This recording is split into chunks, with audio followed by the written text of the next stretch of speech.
welcome back to my YouTube channel and thank you for clicking in this video. এতিয়া মই অলপ আগতে just শুই উঠিল আপোনালোকে পিছৰ বেকগ্ৰাউণ্ডটো চাব পাৰিছে মানে শুই উঠিলোঁ জাস্ট শুই উঠি কিনে এতিয়া ৰুমটো চাফা কৰিম আৰু আজি বজাৰতো যাম গতিকে বজাৰত যাই কি কৰোঁ কি নকৰোঁ ৰুমত কি কৰোঁ এই সকলোখিনি আপোনালোকক দেখুৱাম গতিকে ভিডিঅ'টো স্কিপ নকৰিব আৰু শেষলৈকে চাই থাকিব ৰুম চুম চব চাফা কৰি কিনে ব্ৰেকফাষ্ট কৰি লৈ মই এতিয়া বজাৰত যাবৰ কাৰণে ওলালোঁ আৰু গা পা ধুই কিনে মই এতিয়া বজাৰত যাবৰ কাৰণে ৰেডি হ'লোঁ গতিকে এতিয়া যাওঁ ব'লা আৰু এয়া হ'লোঁ মই ভাবিলোঁ আপোনালোকক মোৰ ফুল লুকটো অলপ দেখুৱাই দিওঁ আৰু এতিয়া মই খোজকাঢ়ি কিনে গৈ আছোঁ মানে তিনিআলি এটা আছে তিনিআলিত যাই কিনে পিলপিলিত উঠিব লাগিব আৰু এয়া পিলপিলিৰে মই এতিয়া বজাৰ আহি পালোঁ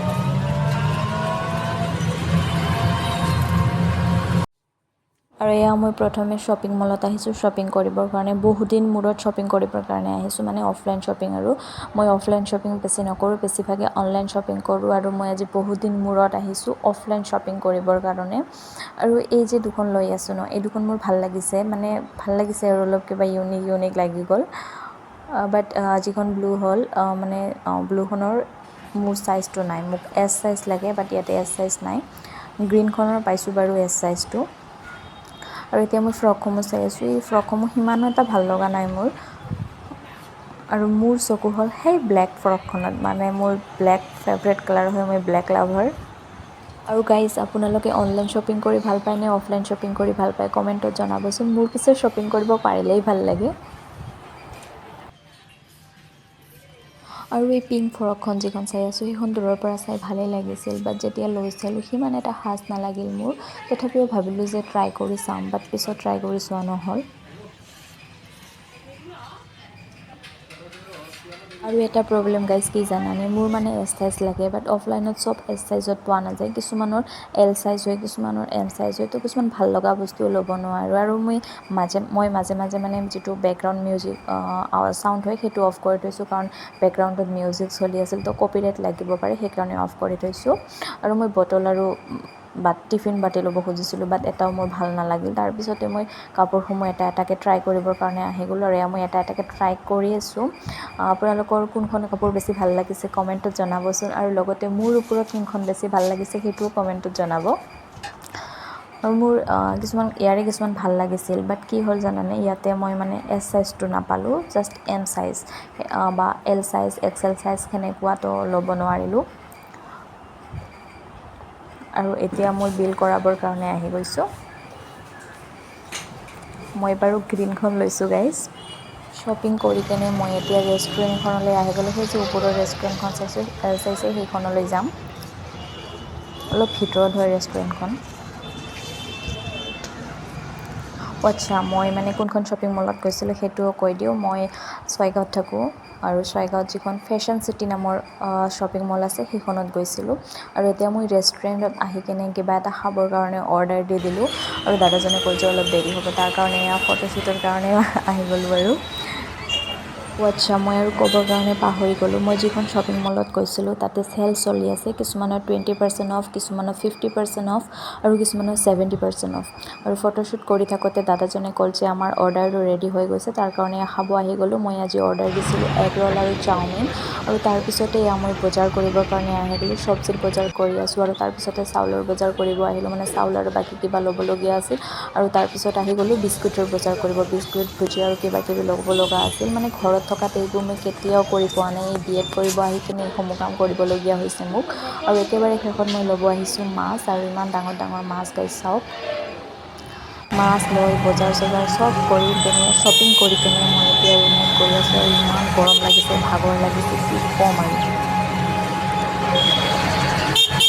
বজাৰৰ পৰা ইমান গৰম লাগিছে গাইছ কি ক'ম আৰু কাৰেণ্টটো গৈছোঁ আপোনালোকে ফেনটো নঘূৰে মানে ইমান গৰম লাগিছে আৰু মই যি মাছ লৈ আহিছিলোঁ সেইখিনি নিমখ হালধিত ভালদৰে মানে ধুই কেনে নিমখ হালধি সানি কেনে থৈ দিছিলোঁ আৰু লগতে মই কচু লৈ আহিছোঁ কচু মই একদম বহুত ভাল পাওঁ খাবৰ কাৰণে একদম প্ৰিয় বুলি ক'ব পাৰি আৰু সেইখিনিও কাটি লৈছোঁ আৰু এইপিনে মই পিঁয়াজ আদা নহৰুৰ পেষ্ট আৰু ধনিয়া পাত ওলাইছে তো ধনিয়া পাত লৈ আহিছিলোঁ সেইখিনিও কাটি লৈছোঁ আৰু এতিয়া মই ৰান্ধিম প্ৰথমে গেছটো জ্বলাই কেনে কেৰাহীটো বহাই দিলোঁ আৰু কেৰাহীটো ভালদৰে গৰম হ'ব দি মানে মাছ ভাজিম তাৰপিছতে ৰিফাইনখিনি দি দিলোঁ আৰু ৰিফাইনখিনি সেইখিনিও ভালদৰে গৰম হ'ব দিম। মানে মই মাছ ভাজিব নাজানো গাইজ, তো মানে বহুত ভয় লাগি আছিল যে কি বা হয়, ভাঙি চাঙি শেষ হৈ যায় নেকি আজি।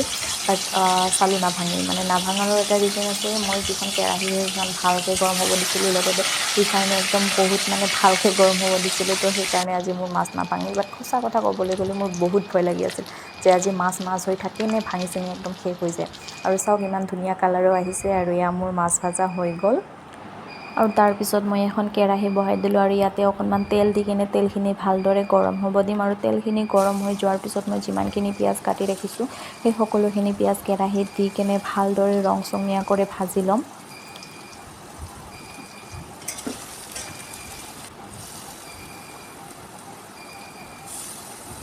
আৰু এতিয়া আদা নহৰুৰ যিমানখিনি পেষ্ট আছে সেইখিনিও দি কেনে ভালদৰে ভাজি ল'ম। আৰু এতিয়া ধনিয়া গুড়ি, হালধি গুড়ি, তাৰপিছত জালুকৰ গুড়ি এইসমূহো দি কেনে ভালদৰে ভাজি ল'ম।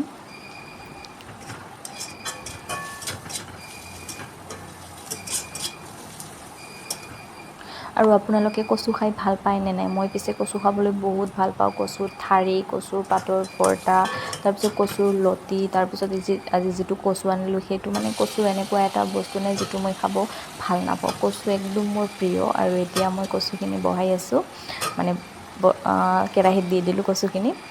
তাৰপিছত এইখিনিও ভালদৰে ভাজি ল'ম। ভালদৰে ভাজি লোৱাৰ পিছতহে একদম শেষত মানে পানীখিনি দি দিম। ফাৰ্ষ্ট একদম ভালদৰে ভাজি ল'ম। আৰু নিমখটো দি দিলোঁ, মানে যিমানখিনি লাগিব আৰু সেই হিচাপে নিমখখিনি দি দিলোঁ।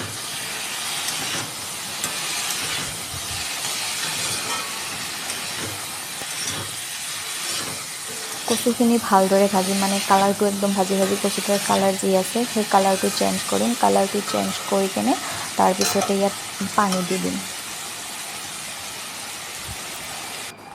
আৰু এয়া মোৰ কচু ভাজি কেনে মই কচুৰ কালাৰ চেঞ্জ কৰি লৈছোঁ। আৰু ইয়াতে এতিয়া মই পানী দি আছোঁ।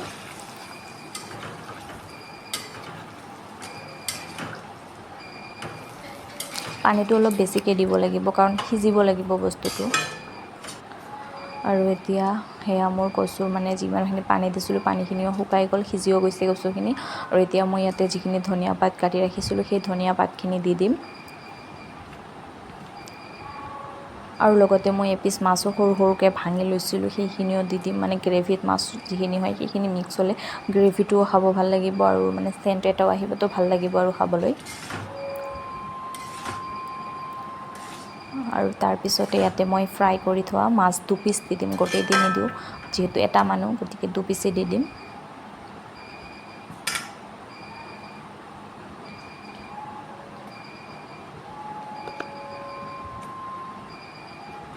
আৰু এতিয়া এইখিনি ভালদৰে লাৰি কেনে মিক্স কৰি দিম। মিক্স কৰি দি কিনে অলপমান সময় 3-4 মিনিটমান গেছত থাকিব দিম, তাৰপিছতে নমাম।